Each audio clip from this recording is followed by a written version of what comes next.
Hi, fifth graders, and welcome to another read aloud of Tuck Everlasting. We are on chapter 12 of Tuck Everlasting. When we left off, Winnie and Tuck were going out on the water to have a serious conversation. Chapter 12. The sky was a ragged blaze of red and pink and orange, and its double trembled on the surface of the pond like color spilled from a paint box. The sun was dropping fast now, a soft red sliding egg yolk, and already to the east there was a darkening to purple.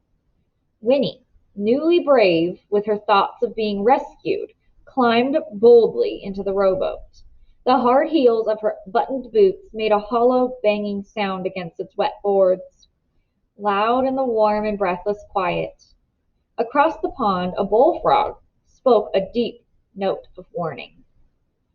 Tuck climbed in too, pushing off and settling the oars into their locks, dipped them into the silty bottom in one strong pull. The rowboat slipped from the bank then, silently, and glided out, tall water grasses whispering away from its sides, releasing it. Here and there the still surface of the water dimpled, and bright rings spread noiselessly and vanished. "Feedin' time," said Tuck softly, and Winnie, looking down, saw hosts of tiny insects skittering and skating on the surface.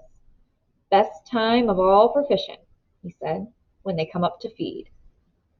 He dragged on the oars. The rowboat slowed and began to drift gently toward the farthest end of the pond. It was so quiet that Winnie almost jumped when a bullfrog spoke again.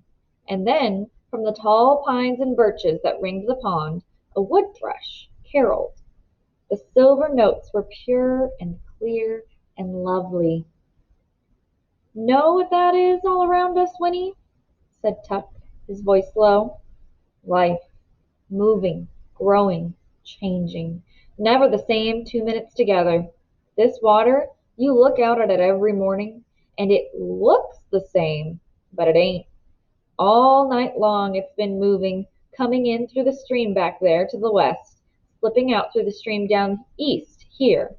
Always quiet, always new, moving. You can't hardly see the current, can you?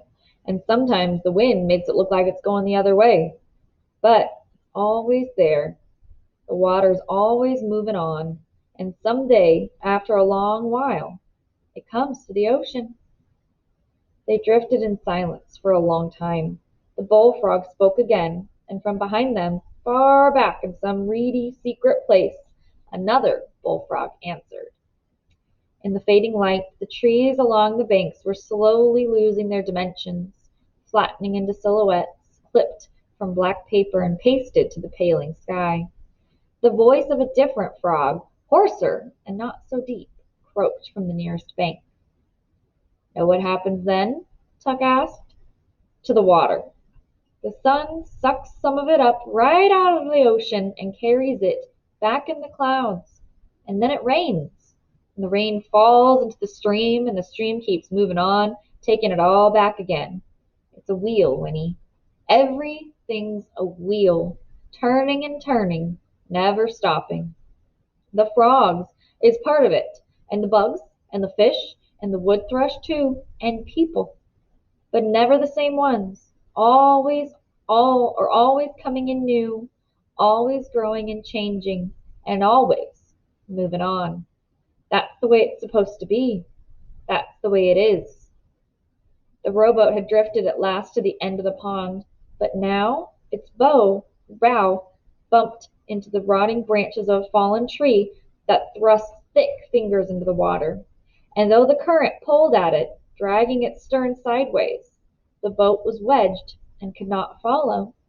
The water slipped past it, out between clumps of reeds and brambles, and gurgled down a narrow bed, over stones and pebbles, foaming a little, moving swiftly now after its slow trip between the pond's wide banks. And farther down, Winnie could see that it hurried into a curve around a leaning willow and disappeared. "It goes on," Tuck repeated, "to the ocean. But this rowboat now, it's stuck. If we didn't move it out ourselves, it would stay here forever, trying to get loose, but stuck. That's what us Tucks are, Winnie. Stuck so's we can't move on. We ain't part of the wheel no more. Dropped off, Winnie. Left behind. And everywhere around us, things are moving and growing and changing. You, for instance, a child now, but someday a woman. And after that, moving on to make room for the new children. Winnie blinked, and all at once her mind was drowned with understanding of what he was trying to say. For she, yes, even she, would go out of the world willy-nilly some day. Just go out, like a flame of a candle, no use of protesting. It was a certainty. She would try very hard not to think of it, but sometimes, as now, it would be forced upon her.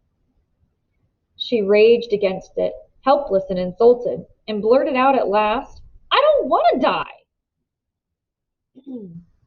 "No," said Tuck calmly, "not now. Your time's not now. But dying's part of the wheel, right there next to being born. You can't pick out the pieces you like and leave the rest. Being part of the thing, that's the blessing. But it's passing us by, us Tucks.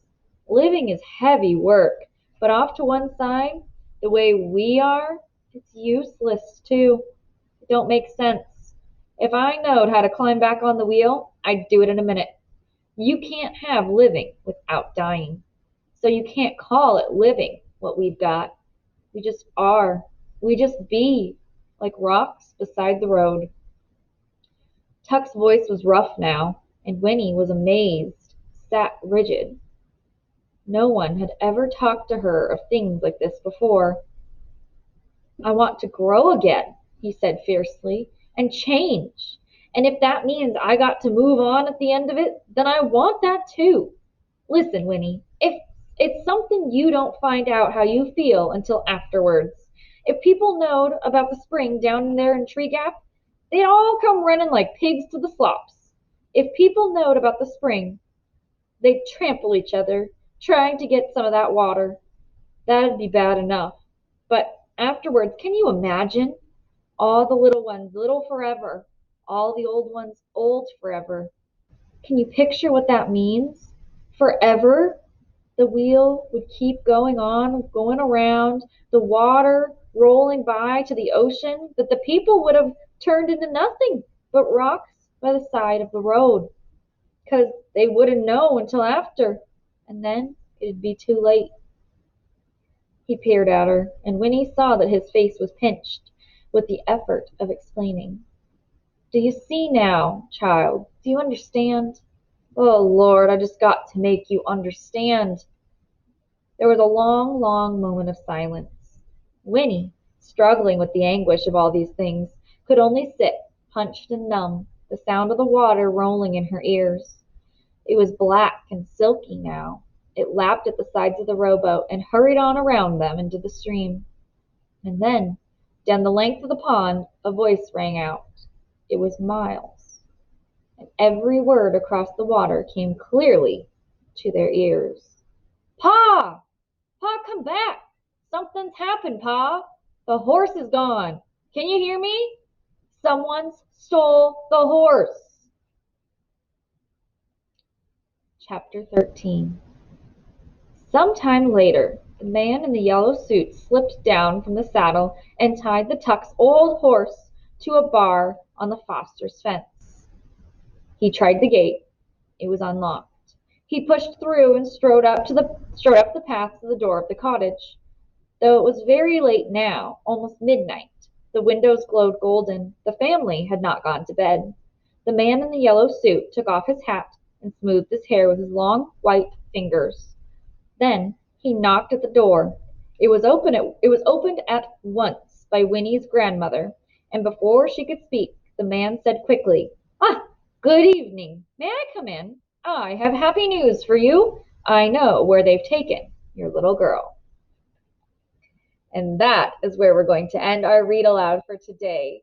Stay tuned to find out what happens next with the man in the yellow suit in Winnie Foster's family.